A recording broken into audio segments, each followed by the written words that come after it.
క్రైస్తవ్యంలో మనకు కొన్ని ఏం అలవాటు అయిపోయినాయి అంటే ఈ పదం హృదయం సింపుల్గా నేస్తాం మనం, కానీ అందులో భావం చూడట్లేదు మనం. ఏమైనా అర్థం సింపుల్, దేవుడికి ఏం కావాలంటే హృదయం కావాలి. ఎప్పుడు ఇచ్చామంటే ఏమన్నా చిన్నప్పటి నుంచి నేను వింటానే ఉన్నాను, దేవుడికి ఏం కావాలి హృదయం కావాలి. అందుకే నీకు ఏమి ఇవ్వను, టైం ఇవ్వను, ఆయనకి ఏమి ఇవ్వనో హృదయం ఇచ్చేస్తాం. టైం ఏమో, మన కష్టార్జితం ఏమో, ఆయన కోసం సేవకేమో ఏమి ఏమో, కానీ ఏమి ఇచ్చేస్తాం, తీసుకోండి ప్రభా నీ ఇష్టం హృదయం. ఏమండి నామకార్థ భక్తిలో ఉండిపోయింది చూసారా. ఇప్పుడు మా అబ్బాయి అంటే నాకు చాలా ఇష్టమండి అని చెప్తారు, కానీ పిల్లోడికి ఫీజు కట్టం, ఇంటికి వచ్చేటప్పుడు కనీసం మిఠాయి తీసుకురావు, కనీసం పిల్లోడికి ఏమీ చేయవు, కానీ ఏమంటా మా అబ్బాయి అంటే నాకు చాలా ఇష్టమండి, మా అబ్బాయి అంటే నాకు చాలా ప్రేమ అండి. మీ అబ్బాయికి ఏం చేసావు? ఏమీ చేయలేదు కానీ చాలా ప్రేమ అండి. నమ్ముతారా నీ ప్రేమని? నమ్ముతారా? అప్పుడు అది ఏ ప్రేమ అవుతుంది? బోటకపు ప్రేమ, పేరు వరుసుకున్న ప్రేమ, నిజమైన ప్రేమ కాదు అది. మరి నిజమైన ప్రేమ ఏంటి? క్రియల్లో ఉండే ప్రేమ. ఏంటండి అది? ఎప్పుడైతే బిడ్డకి మనం ఏదైనా చేస్తే అబ్బా అప్పుడు చెప్పక్కర్లా ప్రేమని. చక్కటి కూర వండాం, ఎవరు పొగడాలి? తింటనా భర్త పొగడాలి. ఏమంటే చాలా బాగుంటుంది తినడానికి పెట్టామనుకోండి, నచ్చాల్సింది ఎవరికి?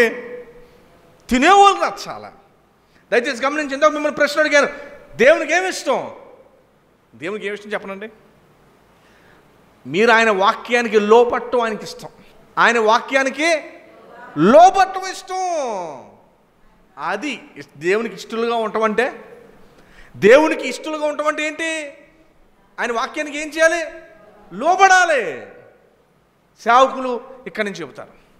రెండవది ఆయన్ని ప్రేమించడం అంటే దేవుని కొరకు మన సమయాన్ని ఇవ్వాలి. ఏం ఇవ్వాలి? సమయాన్ని ఇవ్వాలి. అంతేనండి.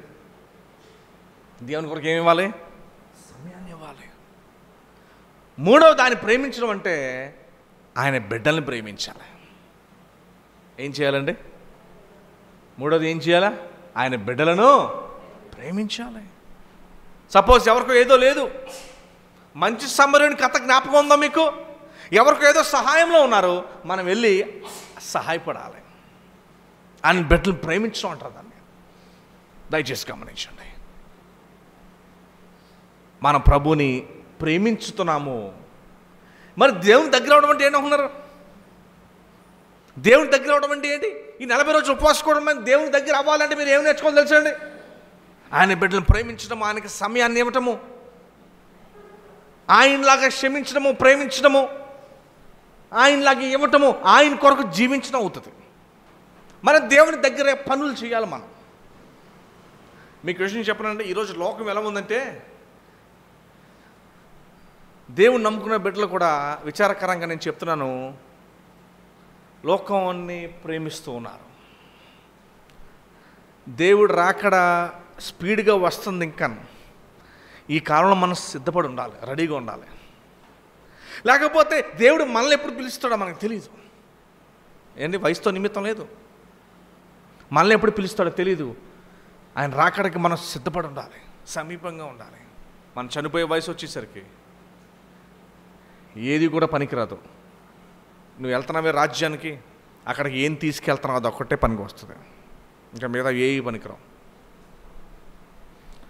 ప్రభుని ప్రేమించి మన జీవితం వాక్యం చెప్తుంది, ఆయన కుమారుని వల్లే మీరు ఉండాలని దేవుడు ఆశిస్తున్నాడు. గుండెల మీద చేసి చెప్పండి, ప్రభులాగా నేను ఉంటున్నానా? ఆయనలాగా నేను ప్రార్థన చేస్తున్నానా? ఆయనలాగా నేను సమర్పించుకుంటున్నానా? దయచేసి గమనించండి, ఇది చాలా ప్రాముఖ్యం అండి. ఎందుకంటే మరి సేవకునిగా నేను ఈ విషయాలు మరలా ఎందుకు నేను చెప్తున్నానంటే ఇంత ప్రాముఖ్యమని. కాబట్టి ఈ కొద్ది మాటలు దీవించును గాక.